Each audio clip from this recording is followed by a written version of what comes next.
para kay nanay, pero kukumustahin ko lang at aalamin. Sige po. Eh, kanino picture yan, Nay? Akin po yan. Ikaw yan. Opo, nung bata pa po ako. Gas tsaka gulay. Oh, ito.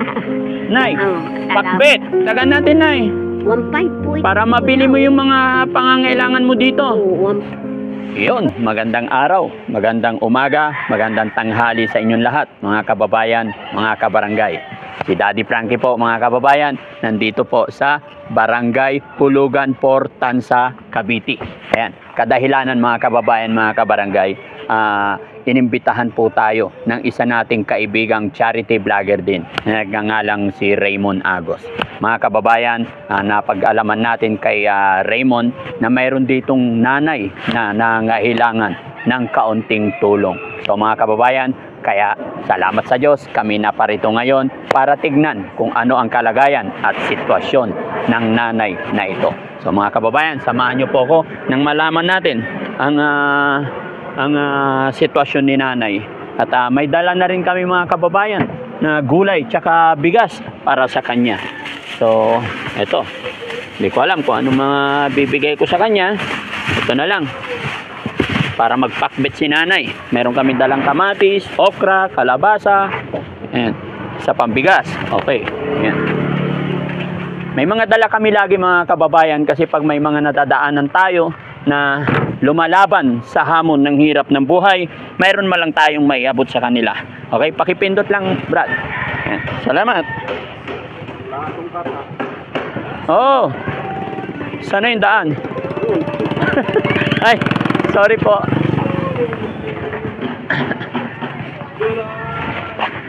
Hello po. Excuse me po.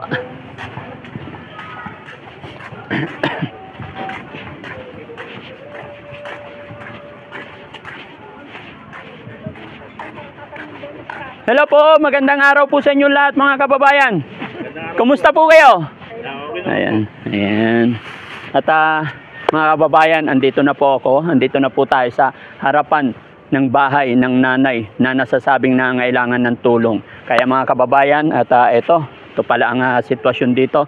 Ito'y pangpang at puro pangingisda ang hanap buhay ng ating mga kababayan dito. At syempre mga kababayan, andito po ang kasamahan natin na talagang napaka mabuting tao at nasa puso niya ang kanyang pagtulong. Isa siya sa dahilan kung bakit mapupuntahan at makakapanayam natin si nanay.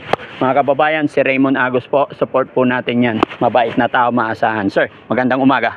Ayan, so punta tayo? Yes, punta na. Okay. At kasama din natin yung kanyang pamangkin na yung nag-aalaga sa kanya. Okay. Nagluluto at nagpapakain sa kanya. Siyang tagaluto. Sino po? Ayun doon si nanay. Hi ma'am, kumusta? Pangalan ni ma'am? Rose po, Rose. Rose. Kayong nag-aalaga kay nanay? Pagkaano po, sinasama ko na rin sa pagkain. Sige, sige. Ayan, at may dala kaming konting tulong para kay nanay, pero kukumustahin ko lang at aalamin. Sige po. Tara mga kababayan, samahan niyo po ako. Hello, Nay! Kumusta? Ito po. Pwede pumasok? Opo. Ayan. Ito bahay niyo po. Opo. Anong pangalan ni nanay? Corazon. Montupal. Kimio. Corazon? Montupal. Corazon. Montupal. Greenio. Greenio. Opo. Parang parang American name. Yun talaga yung nasa birth certificate nyo, Nay? Opo. Sa ano po. Sa computerize. Sa computer. Ilang taon na po si Nanay Corazon? 24. Ay, 54 po ako. 24? 54. 54. 54 po. Ito, Pebrero, birthday ko ng 19. Birthday nyo nung last February 19? Nitong 19 na February. February 90? O, February 19. 19. Opo. So katatapos lang ng birthday nyo, Nay? Opo. Belated happy birthday, Nay. Ano handa natin? Ang handa ko po lang sa birthday ko, sumimba lang po ako, tapos binigyan po ako ni Kunsihal ng pagkain. Wow, salamat kay Konsehal. Saludo ako kay Konsehal na tumutulong sa inyo. No? Pangalan ni Konsehal? Kunsihal Mario Ehini, Limayanan. Ayan, salamat sa Panginoon at maraming nagmamahal kay nanay, no? Ilan ang anak ni nanay? Ita lang po ang anak ko, pero mayroon po ako dalawang ampon. Yung parang panganay, tapos yung munod ito akin. Tapos yung pangatlo. Nay, matanong ko na lang, huwag mong mamasamain. Parang bulol ba talaga yung salita? Opo, hindi po ako bulol. Aywan ko po, simula na po nang mamatay ang miski ko. Tapos nagkaganito po ako. Hindi ko po alam. Basta ako po kasi mahirap po ipaliwanag. Mahirap ipaliwanag. Kumusta ka naman ngayon, Nay? Kumain ka na po ba? Opo. Anong ulam ni nanay kanina? Putit po, ulam ko. Pusit? Putit. Okay. Opo. Matagal ka na ba nakatira dito, Nay? Mga magti 3 years na, magpo 4 years na ata. Hindi ko po matandaan. Dito ka nakatira mismo? Opo, Ito ang bahay mo? Opo. Ano po, hindi po ito, inayos lang po ito. Kailan lang po inayos. Dati, Nay, saan ka po nakatira? Ako po, wala na po ako minimulya. Doon po ako nakatira sa residente ng 4. Simula po nang mamatay ang mister ko, parang nag-iba ang temperatura ng katawan ko. Sana, Nay, unti-unti mong mabawi ang lahat, no? Opo. Mga kababayan, sa pagkakaalam ko, si nanay na depressed. Opo. Pero alam niyo po yung salitang depressed, Nay. Opo. Sana Opo. So, pwede labanan natin yun, Nay. Dapat kumain lang ng kumain. Hindi tayo pwede magpagutom. Opo, yun. Ay, yun po kasi nung mamatay mister ko, 10 ayaw po hindi ako kumain. Nakabuyo yun po siya.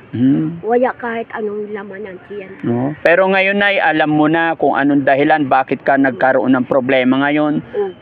Di ba? So, siguro naman unti-unti labanan yung depression, no? Alam ko naman, Nay, na talagang sa napakaraming sakit isa ang depression na napakahirap labanan.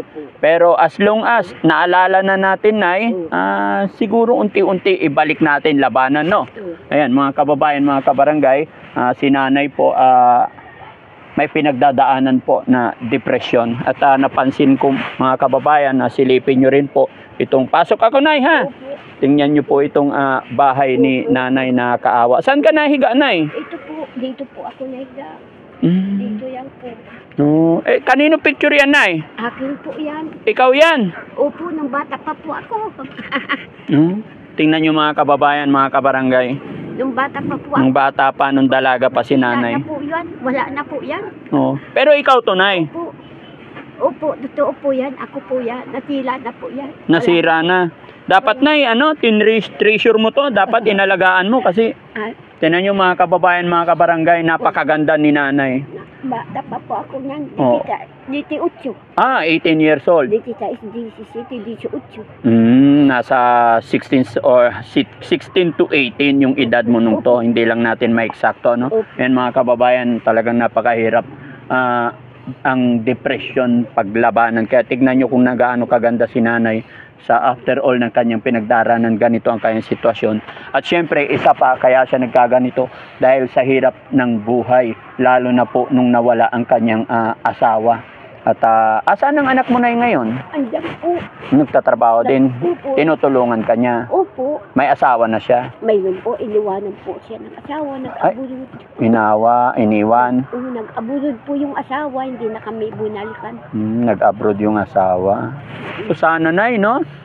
Nay, hiling ko sana sa Panginoon, no? Unti-unti mong ibalik ang dati. Labanan natin kung ano man yung pinagdaanan mo. Ipagdasal mo na lang kay God, ipag-pray mo. Tulong-tulong tayo. Alam ko, maraming taong mabubuting kalooban na tutulong sa'yo. At number 1 ang Panginoon. Pero ang hiling ko, Nay, sana tulungan mo rin ang sarili mo. Walang ibang tutulong sa atin kundi sarili natin. Kaya kung ano man yung pagsubok na dinaranas natin, Nay, hindi po ibibigay ni God yan kung hindi natin kayang lagpasan. So, gaya ng sinabi ko, Nay, maraming tutulong sa iyo, Nay, promise. Salamat po. Marami. Pero para maging ganap din yung pagtulong ng maraming tao kasi maraming nagmamahal sa inyo, tulungan mo rin ang sarili mo, Nay, para maibalik mo yung dati mong pag-iisip. Labanan mo yung depresyon, huwag kang magpapagutom, no? Ayan, mga kababayan, mga kabarangay.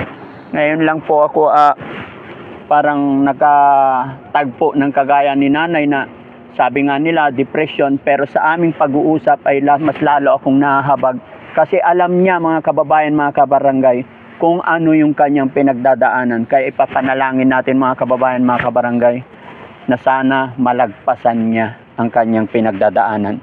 At nangangako rin po sa ngayon si Daddy Frankie, so pag-iisipan ko, pag-aaralan ko kung ano ang pwedeng itulong nang sa ganoon ay makatulog at maayos ang kanyang higaan.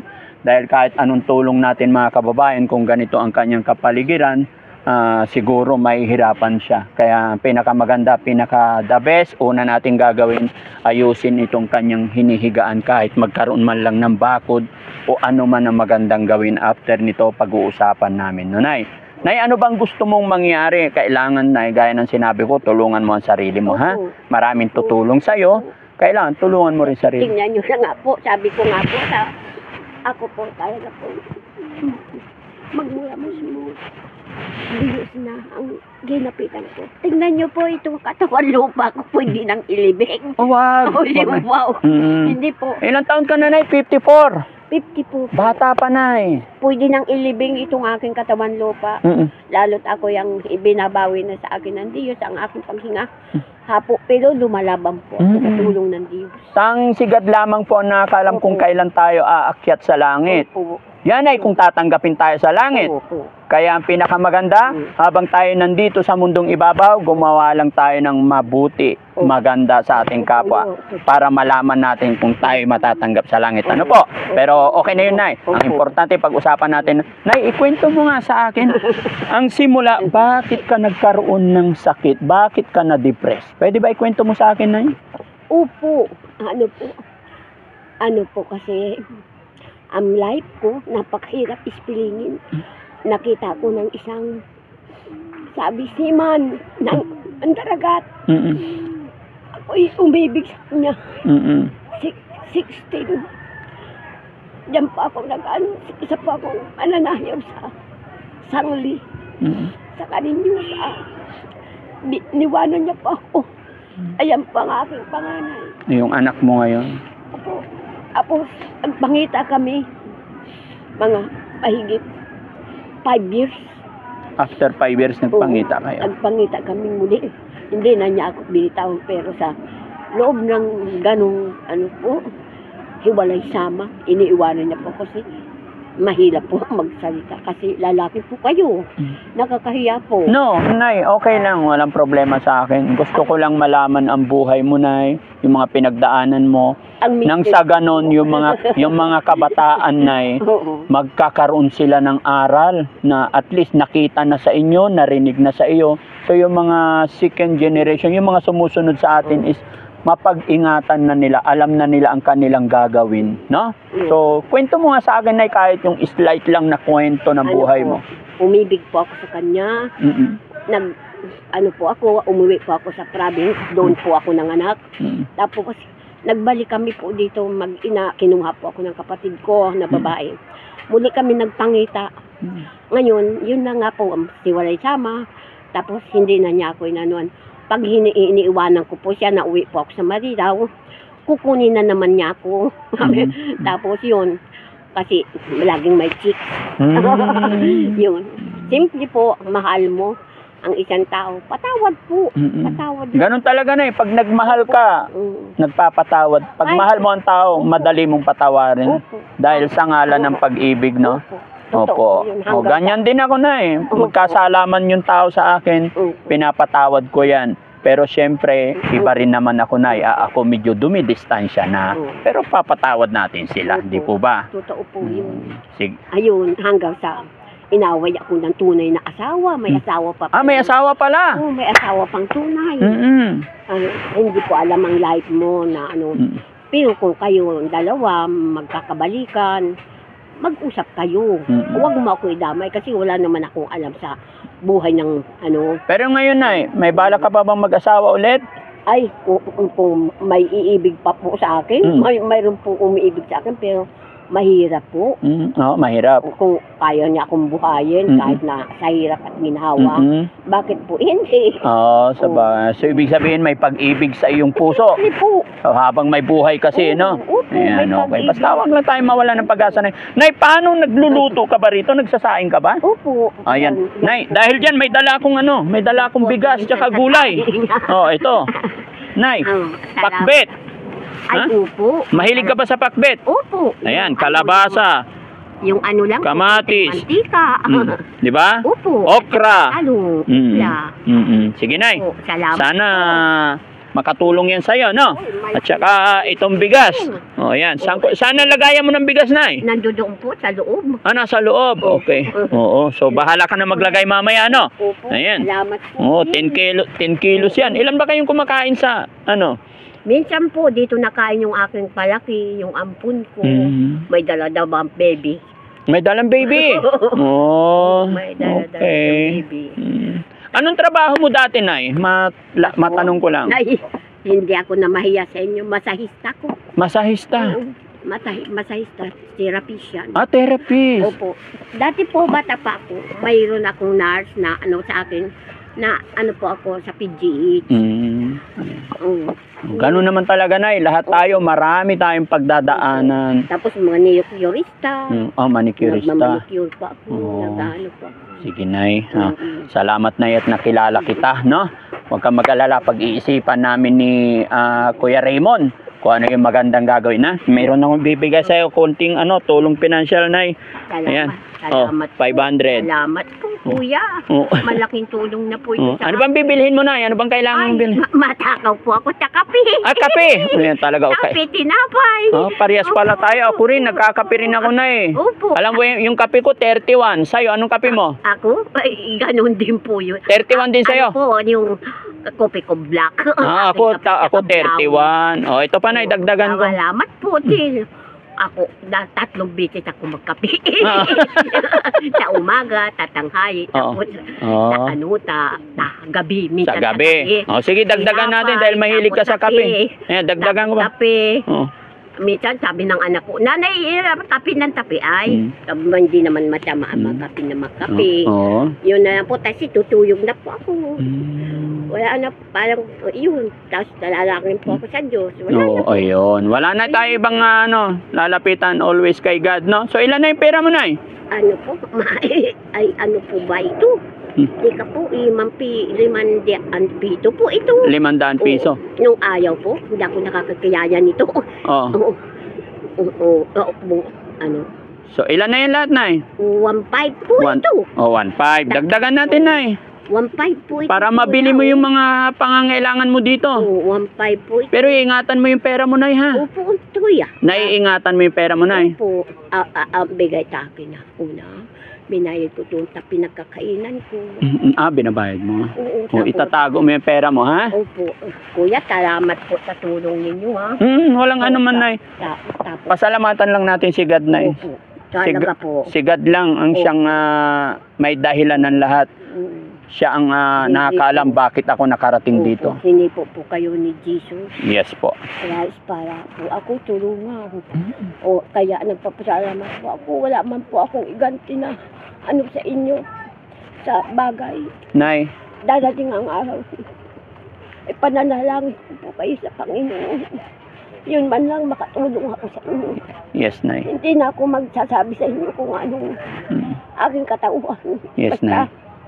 isa kong terapisya. Araw. Oo. Salamat, Nay. Salamat. Huwag mong isipin yung igaganti mo sa akin, Nay. Hindi Kasi po. ako po'y kasangkapan lang ng ating Panginoon. Tama po kayo. Kasangkapan lang Hindi po ako. ganun din. Ano man blessing dumarating sa akin ay isinishare ko sa mga taong karapat dapat. Kaya yun lang hiling ko, Nay, labanan mo po Opo. yung depresyon. Maraming nagmamahal sa'yo. Tutulungan ka ng mga tao, lalo na sa mga kapitbahay mo dito. Marami. Tulungan mo rin ang sarili mo, Nay, no? Kasi kahit anong gagawin namin pagtulong, Kung ikaw mismo hindi mo tutulungan ang sarili mo, wala pong mangyayari. Ano, Nay? Opo. So, salamat po. Hanggang sa muling pagbabalik namin, Nay, no? Salamat Ingat ka po parati. Kumain ka parati, ha? Opo. Salamat po. sa Tapos, tulong. everyday, Nay, maligo. Oo, naliligo po. Pag umaga, magbilad ka dyan. Para pagbalik namin, paganda, no? Oo, naliligo pa Oo. ako. Gusto mo, pagupitan kita, Nay? Susukle. Hindi po, hindi. Hindi na. Ako lang po nagugupitan. Ay, ikaw lang. Hindi ko po. Oo, sige, sige. Maano po kasi ang buko, masilan. Masilan. Okay. Hindi, pagka nagugupit ang iba, hindi na natubo. Mm. Hindi na lumalago. Oo, sige. So, Oo. salamat, Nay, ha? Opo. Ayan. So, ayan, mga kababayan, medyo napahaba yung kwentuhan namin ni Nanay dahil ay kinikwento niya yung kanyang buhay.